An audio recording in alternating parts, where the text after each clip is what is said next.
সুজাতাকে আইনি নোটিশ পাঠাচ্ছেন সৌমিত্র। বিষ্ণুপুরের তিনবারের সাংসদ সৌমিত্রের সঙ্গে বছরখানেক আগে আইনি বিচ্ছেদ হয়েছে সুজাতার। তারপরেও প্রাক্তন ওই দম্পতি একে অপরের বিরুদ্ধে আক্রমণ জারি রেখেছেন।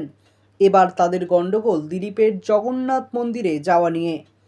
দীঘার জগন্নাথ ধাম উদ্বোধনে বিজেপি নেতা দিলীপ ঘোষের উপস্থিতি নিয়ে প্রাক্তন স্বামী বিষ্ণুপুরের সাংসদ সৌমিত্র খায়ের মন্তব্যের প্রেক্ষিতে তাকে আক্রমণ করেছিলেন সুজাতা মণ্ডল। এবার সেই সূত্র ধরে প্রাক্তন স্ত্রীকে আইনি নোটিশ পাঠানোর হুঁশিয়ারি দিলেন বিজেপি সাংসদ। প্রাক্তন স্ত্রীর বিরুদ্ধে দুর্নীতিরও অভিযোগ তুলেছেন সৌমিত্র, যদিও তাতে মোটেই পাত্তা দিচ্ছেন না তৃণমূল নেত্রী সুজাতা। বরং প্রাক্তন স্বামীকে মানসিকভাবে অসুস্থ বলে আরও ঝাঁঝালো আক্রমণ শানালেন তিনি। এমনকি স্বাস্থ্যসাথী কার্ডের সাহায্যে বিজেপি সাংসদকে চিকিৎসা করিয়ে নেওয়ার পরামর্শ দিয়েছেন সুজাতা।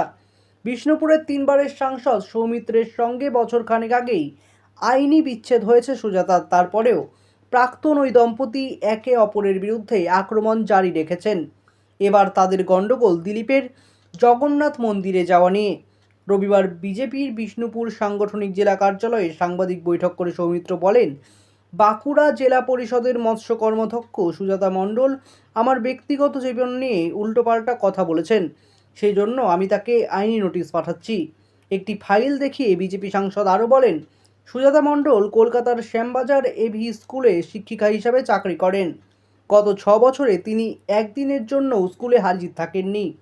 কলকাতার এক স্কুল পরিদর্শকের সঙ্গে সম্পর্ক রেখে স্কুলে না গিয়ে প্রতি মাসের বেতন তুলে যাচ্ছেন।